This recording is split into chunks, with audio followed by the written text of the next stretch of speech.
I've lived in Maplewood Terrace for 37 years, watched families come and go, children grow up and move away, and somewhere along the way I became the neighborhood grandmother everyone waves to but rarely knows. That changed last spring when I met Jessica. She was moving into the townhouse next door on a Saturday morning, struggling with a box clearly too heavy for her small frame. I walked over with a pitcher of iced tea, the way neighbors used to do before everyone got too busy. She had this lovely smile, warm and genuine, but there was something tentative about it, like she was testing whether it was safe to be friendly. "I'm Linda," I said, offering the tea. "Welcome to the neighborhood. Jessica."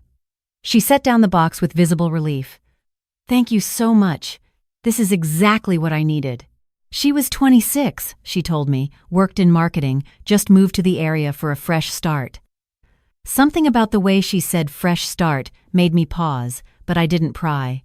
At my age, you learn when to ask questions and when to simply be present.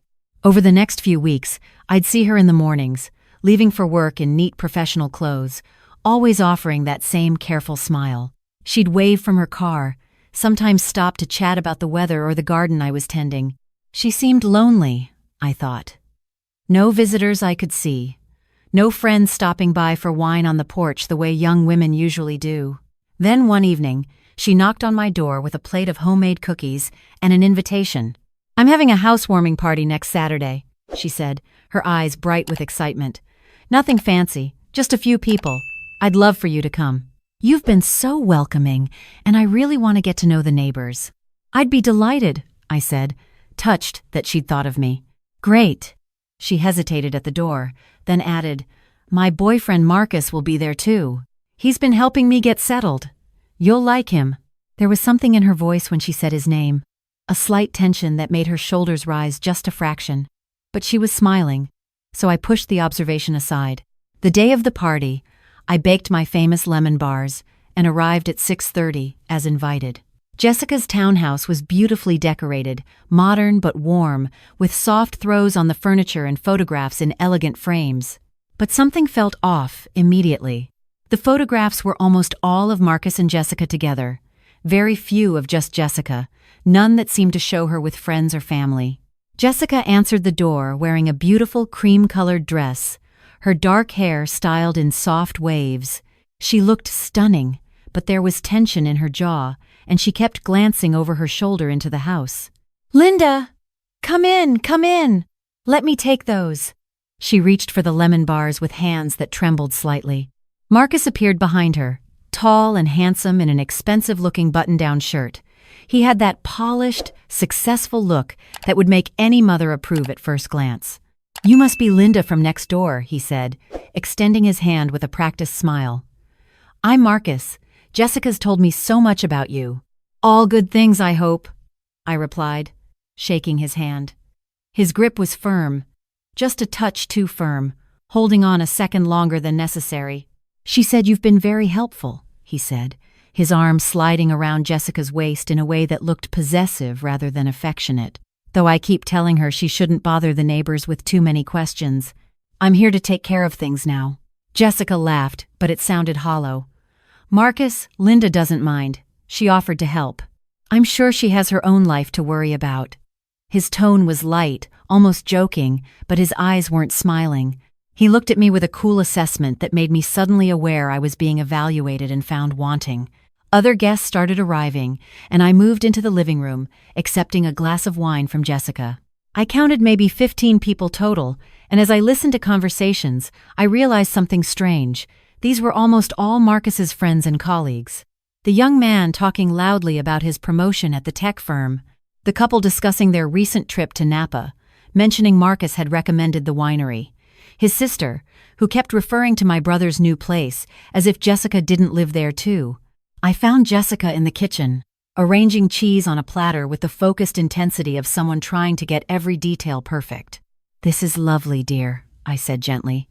"You've done a beautiful job." "Thanks." She didn't look up from the cheese. "I just want everything to be right.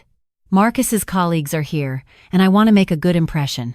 "What about your friends? Your family?" Her hands stilled. "Oh, they're pretty far away. Most of them couldn't make it." "That's a shame." I'm sure they'd love to see your new place. Yeah. She picked up the platter, avoiding my eyes. My old roommate from college was supposed to come, but Marcus thought, he said it might be too crowded. You know, with his work people here, he's trying to make partner, so these relationships are important. Before I could respond, Marcus appeared in the doorway. Babe, the Hendersons are asking about that Barcelona trip. Can you bring out those photos? Right now? I was just, the photos, Jessica. His voice had an edge now, the pleasant facade slipping. They're waiting. Okay, yes, sorry. She set down the platter quickly, wine sloshing in her glass, and hurried past him.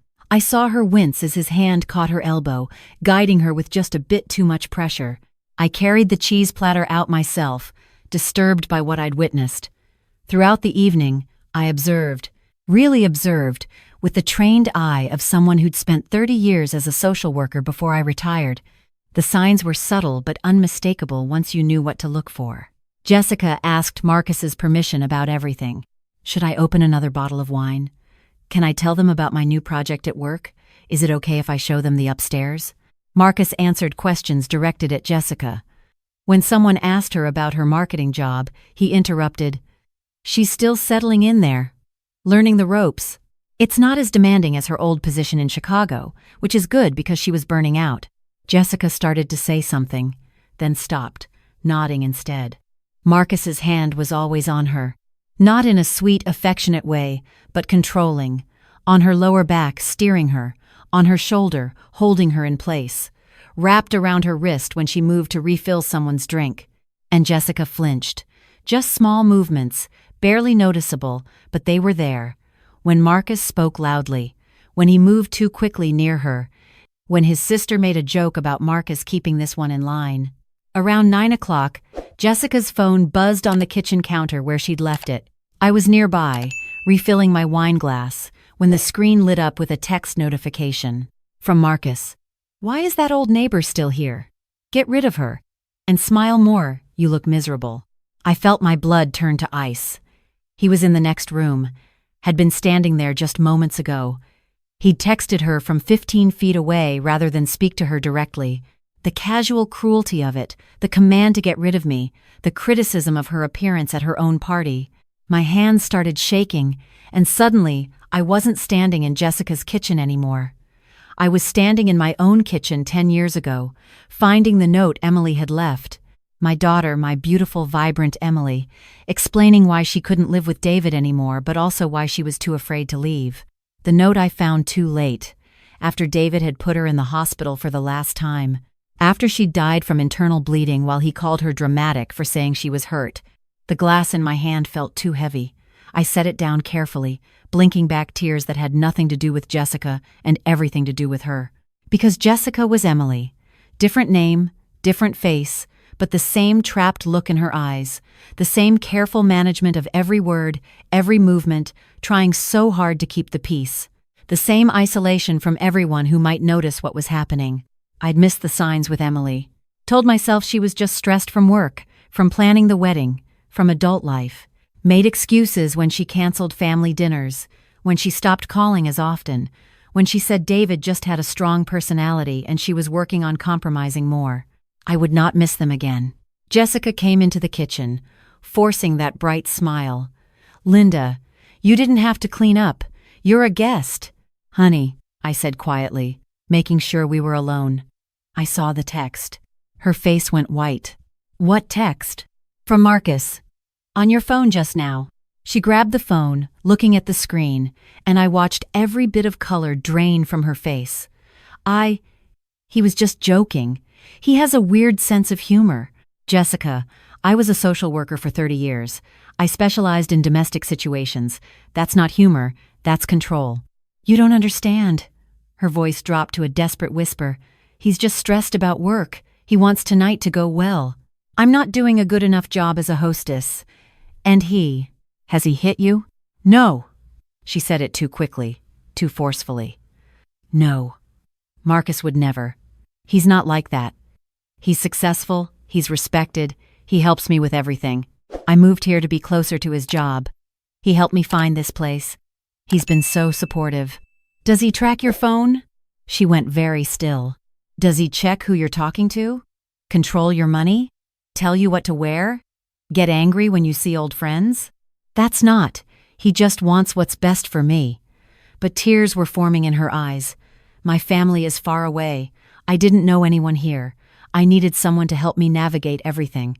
Marcus knows this area. He knows people. He's just trying to help me succeed. By isolating you. By making you dependent on him. By making you feel like you can't function without his approval. I kept my voice gentle but firm. Jessica, how often do you talk to your family? They're busy. And Marcus says I call too much, that I'm too dependent on them, that I need to build my own life here. She stopped, hearing her own words. When was the last time you saw a friend? Someone from before Marcus? Her face crumpled. He says they're bad influences, that they don't understand our relationship, that they're jealous because she pressed her hands over her face. Oh my God, what am I doing? I heard footsteps and immediately shifted, raising my voice to a normal tone. And that's how you get the lemon bars so tangy. The zest is crucial. Marcus appeared in the doorway. Everything okay in here? Jessica, people are starting to leave. You should say goodbye. Of course. She wiped her eyes quickly. Just got something in my eye. I'll be right there. He looked between us, suspicion clear on his face. What were you two talking about? Recipe exchange? I said smoothly. At our age, we collect recipes the way you young people collect business cards. He didn't look convinced, but other guests were indeed gathering their things, and he had to play the gracious host. He left with one more long look at Jessica. She turned to me, her voice barely audible. I can't. Linda, I can't. He pays half the rent here. He co-signed my car loan. I quit my old job for this move. Where would I even go? What would I do? I thought of Emily, who'd said the same things, who'd believed she had no options, no escape, no way forward except through David. You'd live, I said simply. Jessica, I lost my daughter to a man like Marcus. She thought she was trapped too. She thought she'd invested too much to leave, that things would get better, that she was overreacting. I told her to try counseling with him. I told her maybe she was being too sensitive. And then one day, I got a call from the hospital saying she was gone. Jessica's hand flew to her mouth. Linda, I'm so sorry. Don't be sorry. Be smart. Be brave. Be alive. I pulled a card from my purse, something I'd carried for 10 years, unable to throw away. This is the women's shelter where Emily should have gone. They have counselors, lawyers, safety planning experts. They can help you disappear if you need to.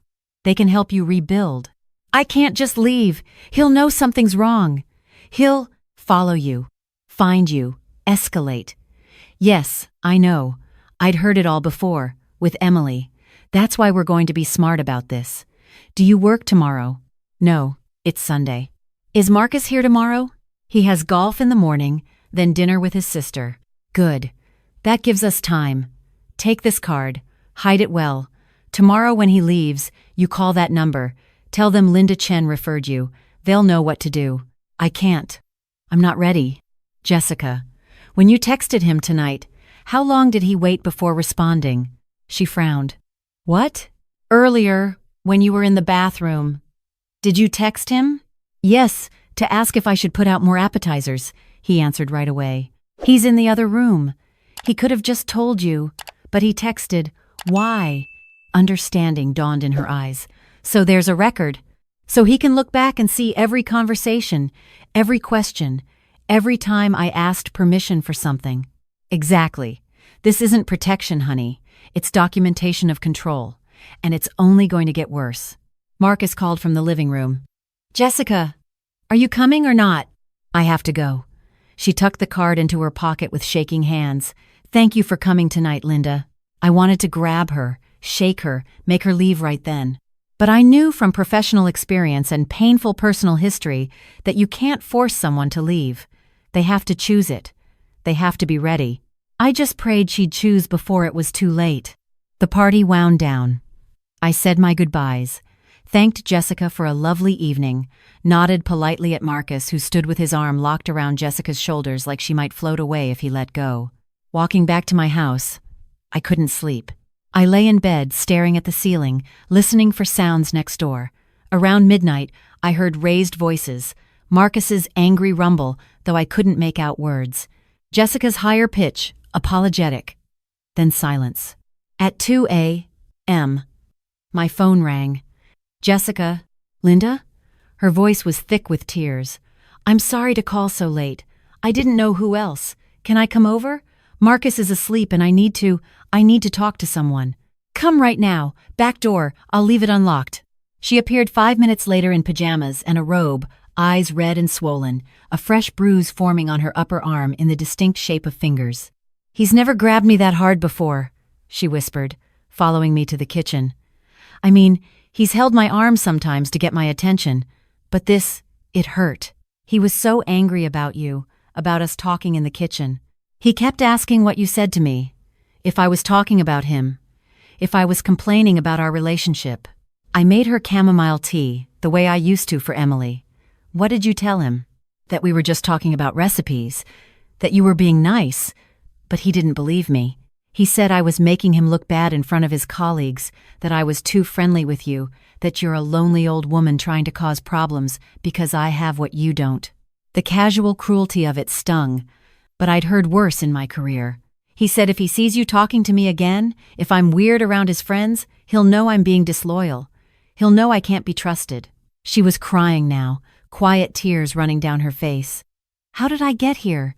6 months ago, I had a good job, friends, family I talked to every day. Now, I have nothing except Marcus, and I'm terrified of him, but also terrified of being without him because he's right. I am dependent on him.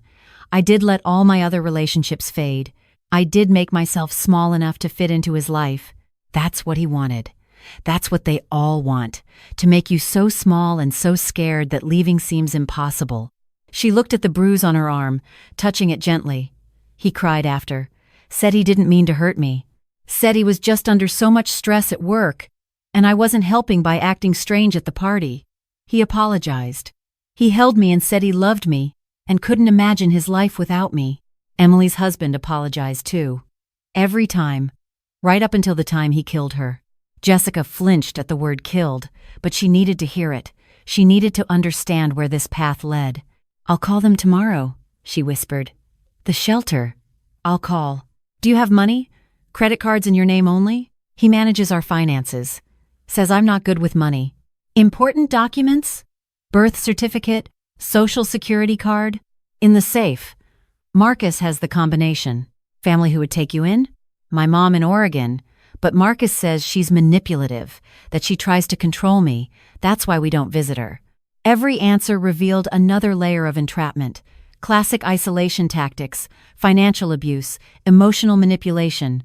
I'd seen it 100 times in my career, but it never got easier to witness. Okay, here's what we're going to do. Tomorrow, when Marcus leaves, you're going to call the shelter. They'll send someone to help you pack a go bag with essentials. Then you're going to act normal until they can get you somewhere safe. Can you do that? She nodded, but I could see the fear in her eyes. Jessica, the most dangerous time in an abusive relationship is when the victim tries to leave. We need to be smart and careful. But you also need to know that staying is more dangerous than leaving. It always escalates. Always. We talked until 4 a.m., making plans, discussing options, and I told her about Emily. All of it. The gradual isolation, the way David controlled every aspect of her life while everyone thought he was such a catch. The intervention I'd tried to stage that Emily walked out on, saying I didn't understand.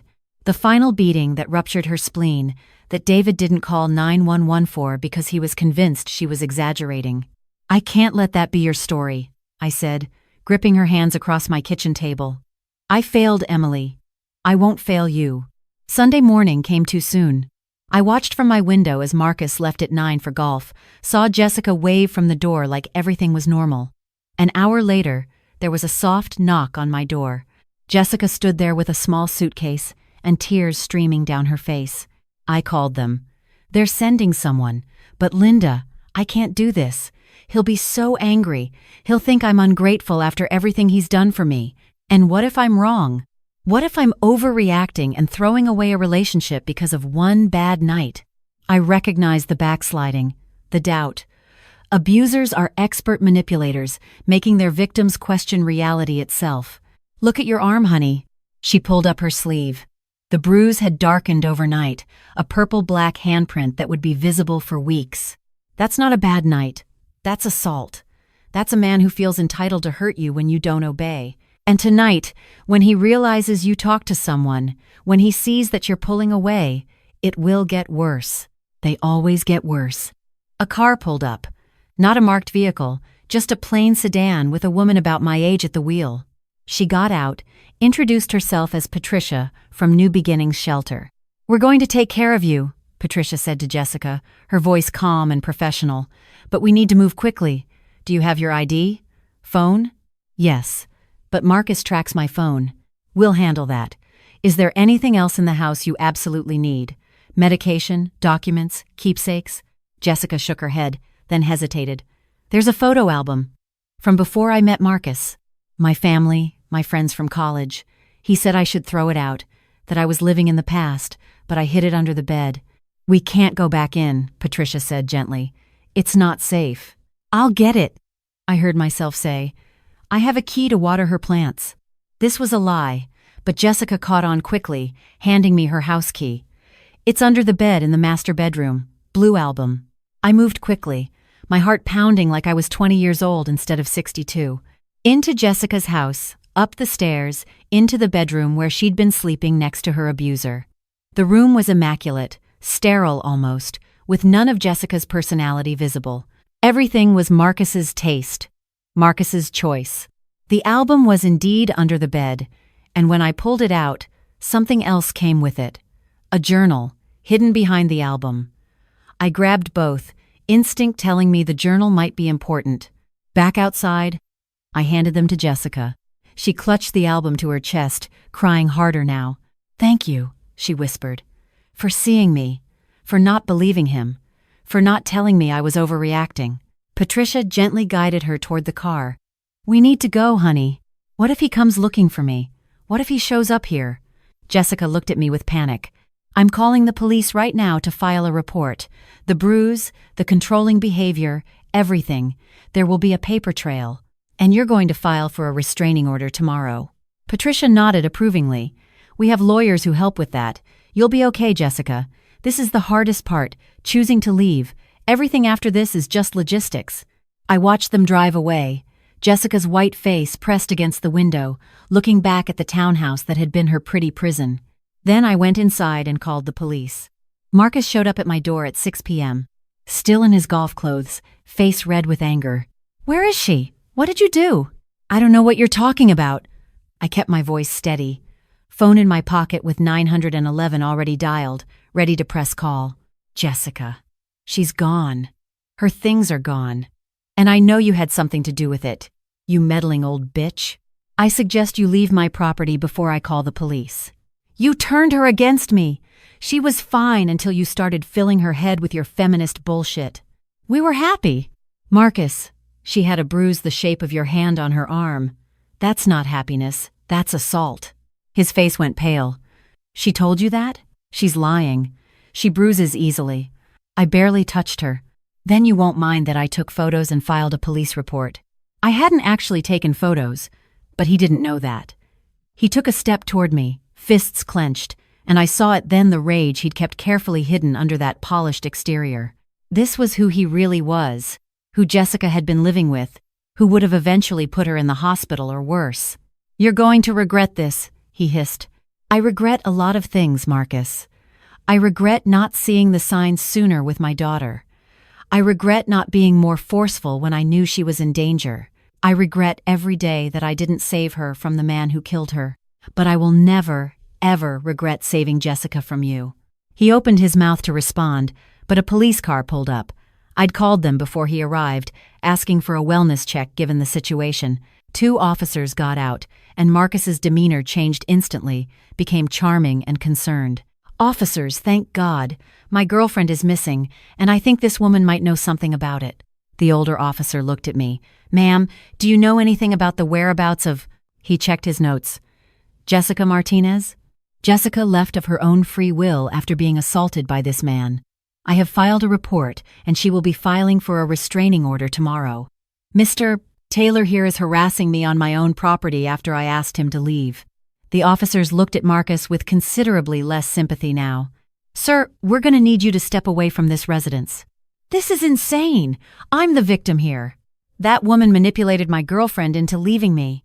Sir, step back now, or we'll have to escort you. Marcus looked at me with such hatred that I felt it like a physical thing. But he backed away, got in his car, and drove off. The officers stayed for 20 minutes, taking my statement, providing me with a case number, advising me to install security cameras and keep my doors locked. I did all of it, went through the motions, but my mind was on Jessica, hoping she was somewhere safe, somewhere he couldn't find her. That night, I opened the journal I'd grabbed from under her bed. It was devastating. Entries dating back 6 months, documenting everything. His gradual takeover of her life. The way he convinced her to quit her job in Chicago, promising a better position here that never materialized. How he said she didn't need to work right away, could take time to settle in. How the money he lent her for the move became debt she owed him. How her family became stressful and demanding in his narrative. How her friends were bad influences who didn't understand their relationship. And the fear. Entry after entry of her trying to convince herself this was normal, that she was overreacting, that he loved her and she was being ungrateful. The last entry was from 2 days before the party. I'm scared all the time now. Scared of saying the wrong thing. Scared of his anger. Scared of losing him. Scared of staying. I don't recognize myself anymore. Where did I go? I cried reading it. For Jessica and for Emily and for every woman who'd ever written those words in secret, terrified and trapped. 3 days later, Patricia called. She's doing okay. It's hard, but she's safe. The restraining order was granted. He's not allowed within 500 feet of her or any shelter location. Is there anything she needs? She said to tell you thank you, and that she's reading the journal, really reading it, seeing the patterns she couldn't see before. It's painful but necessary. Tell her I'm proud of her. Tell her Emily would be proud of her. I will. And Linda, you should know, 4 other women have come forward since Jessica filed her report. Marcus has done this before. There's enough for criminal charges now. I let that sink in. 4 other women who'd been isolated, controlled, hurt. 4 other women who might not have spoken up if Jessica hadn't been brave enough to go first. Good, I said fiercely. I hope they lock him up. 6 months passed. I didn't hear from Jessica directly, which was for the best. She needed to rebuild without reminders of Marcus or that townhouse or that time in her life. Then one day, there was a letter in my mailbox. No return address, but I recognized the handwriting from the journal. Dear Linda, it read, I'm writing this from Oregon, where I'm staying with my mom for a while. We're rebuilding our relationship that Marcus almost destroyed. I got my old job back, remotely, and I'm starting therapy to understand how I ended up in that situation and make sure I never do again. I wanted you to know that Marcus was sentenced to 3 years for assault and stalking across multiple victims. It's not enough, but it's something, and more importantly, it's on his record now. The next woman he tries this with will be able to find out who he really is. I also wanted to thank you for seeing me, really seeing me. Not the version Marcus wanted people to see, not the version I was trying so hard to present, but the scared, trapped person underneath. You saved my life. I know that's dramatic, but it's true. I was disappearing, and you helped me find my way back. You told me about Emily, and I want you to know that by saving me, you honored her memory in the most powerful way possible. You took the pain of losing her and transformed it into the courage to save someone else. Emily would be proud of you. I'm proud of you. Thank you for being the kind of person who doesn't look away when something's wrong. Thank you for being brave when I couldn't be. Thank you for giving me my life back. With deep gratitude and love, Jessica. P.S. I'm seeing someone new. He's kind and patient, and when I told him about Marcus, he didn't say I should have known better or asked what I did to provoke him. He said I'm brave for leaving and he'll spend forever proving I can trust again. We're taking it slow, but Linda, I'm learning what healthy love looks like, and it looks nothing like what I had with Marcus. I sat on my porch and cried, holding that letter like the precious thing it was, cried for Emily, who didn't get this ending. Cried for Jessica, who did. Cried for all the women who are still trapped, still scared, still trying to figure out if what they're experiencing counts as abuse or if they're overreacting. I keep that letter in the drawer with Emily's photo. Sometimes, when the guilt gets heavy, and it still does, even after all these years I take them both out. I look at my daughter's face, frozen forever at 28, and I read Jessica's words, alive and healing and free. I couldn't save Emily. But Emily's death meant I recognized the signs in time to save Jessica. And maybe, just maybe, that's what redemption looks like. Not erasing the past or fixing what's broken, but using the painful lessons to protect someone else. I'm 62 years old now. I've lived through marriage and divorce, career and retirement, joy and devastating loss. I've learned that sometimes the most important thing you can do is simply notice when something is wrong and care enough to act on it. If you're reading this, and something in this story resonates, if you recognize yourself in Jessica, or someone you love, please listen to that small voice inside telling you something isn't right. Abuse doesn't always look like fists and bruises. Sometimes it looks like love that slowly suffocates you. Sometimes it wears a handsome face and speaks in reasonable tones, while it systematically destroys who you are. You deserve better. You deserve to be seen, not controlled. You deserve love that lifts you up, not love that makes you smaller. You deserve to leave, and there are people who will help you do it safely. I couldn't save my daughter, but I saved Jessica, and she, in turn, may save someone else by speaking up about Marcus. That's how we break these cycles, one brave act at a time, one woman helping another, refusing to look away, even when it's easier to mind our own business. Jessica lives in Oregon now, rebuilding her life. Marcus is in prison, at least for a while. Emily rests in Maplewood Cemetery, under an oak tree that turns gold every autumn. And I'm still here, still watching, still ready to offer iced tea to new neighbors. Because you never know who might need someone to really see them. You never know when noticing could save a life.